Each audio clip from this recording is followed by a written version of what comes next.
Have you ever noticed something strange? The people who seem to achieve the most in life often have the longest list of failures. Businesses that collapsed. Investments that lost money. Job interviews that went nowhere. Ideas that never took off. Meanwhile, people who try to avoid failure at all costs often end up living almost the exact same year over and over again. At first, that doesn't make sense. We've been taught since childhood that mistakes are something to avoid.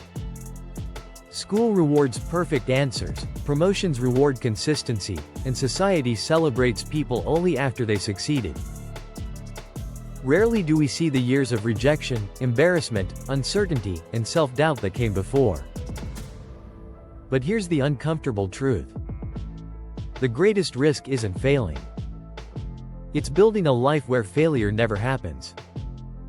Because if you're never failing, chances are you're never stretching beyond what already feels comfortable. Think about your own life. Maybe you've stayed in the same job because it felt secure. Maybe you've delayed starting a business, investing more aggressively, asking for a promotion, or learning a new skill because the timing never seemed perfect. It feels responsible. It feels practical. But sometimes practicality is simply fear wearing a nicer suit. The world has changed. A generation ago, staying loyal to one company for 30 years often worked. Today, industries disappear, technology evolves almost overnight, and entire careers are being reshaped by automation and artificial intelligence.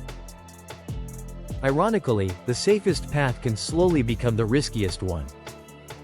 The people who adapt the fastest aren't always the smartest people in the room. They're the people who have practiced adapting. That practice almost always comes through failure. Imagine two people entering their 30s. The first spends the next decade protecting what they already have. They avoid risks, stick to familiar routines, and only make decisions when success feels almost guaranteed. The second person experiments. They start side projects that fail. They negotiate for raises they don't always get. They make investments that don't work out. They learn new skills, switch careers, and occasionally look foolish. Fast forward 10 years. Who has more confidence? Probably the second person. Not because everything worked, but because they've survived uncertainty so many times that uncertainty no longer controls them. That's the hidden value of failure. Every mistake teaches you something success never could. A failed investment teaches you about risk. A rejected proposal teaches you how to communicate better. A business that doesn't work teaches you what customers actually want. A bad financial decision teaches you to ask better questions before making the next one. These lessons can't be downloaded from a book, a podcast, or a YouTube video. They have to be earned. This is exactly how professional investors think. No experienced investor expects every investment to be profitable. In fact, they expect losses. Their goal isn't perfection. Their goal is making sure the winners outweigh the losers.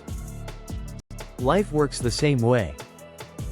Most people assume successful people are fearless. They're not. They simply stopped interpreting failure as proof that they aren't capable. Instead, they see it as information. That's an important distinction. Failure is data. It tells you what needs to change. The people who stay stuck aren't necessarily less talented. They're often just collecting less information because they refuse to test themselves. There's another reason failure feels so painful. Your brain is wired to protect you from social rejection. Thousands of years ago, being excluded from your tribe could mean death. Today, that same wiring convinces you that making a mistake at work, launching a failed business, or looking inexperienced is a threat. But your brain hasn't caught up with the modern world. The danger isn't embarrassment. The danger is allowing that fear to make every important decision for you. Think about someone learning to ride a bicycle.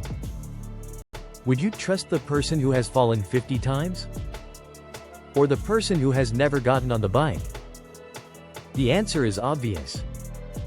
Yet adults forget this principle. We expect ourselves to become experts without ever looking like beginners. We want confidence before taking action. But confidence almost never comes first. Competence creates confidence. Action creates competence. Failure is simply part of that sequence. This is especially true when it comes to building wealth.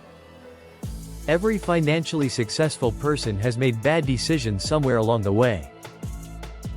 They bought the wrong assets, hired the wrong people, trusted the wrong partners, started businesses that failed, missed opportunities that still bother them years later. The difference isn't that they avoided mistakes. The difference is they didn't allow one mistake to define the rest of their lives. Too many people confuse an event with an identity. They say, "I failed." Then they quietly begin believing, "I am a failure." Those are completely different statements. One describes what happened. The other defines who you believe you are. And that's where dreams quietly disappear. Because once you believe failure is part of your identity, you stop trying altogether. But failure was never meant to become your identity. It was meant to become your education. There's another cost to avoiding failure that almost nobody talks about. Regret compounds. Every year you postpone the conversation, the business idea, the investment, or the opportunity, the emotional weight gets heavier. Eventually, you're no longer protecting yourself from failure. You're protecting yourself from discovering what could have been. That realization hurts far more than any temporary setback ever will. The people we admire aren't extraordinary because they never lost. They're extraordinary because they refused to let losing become permanent. They adjusted.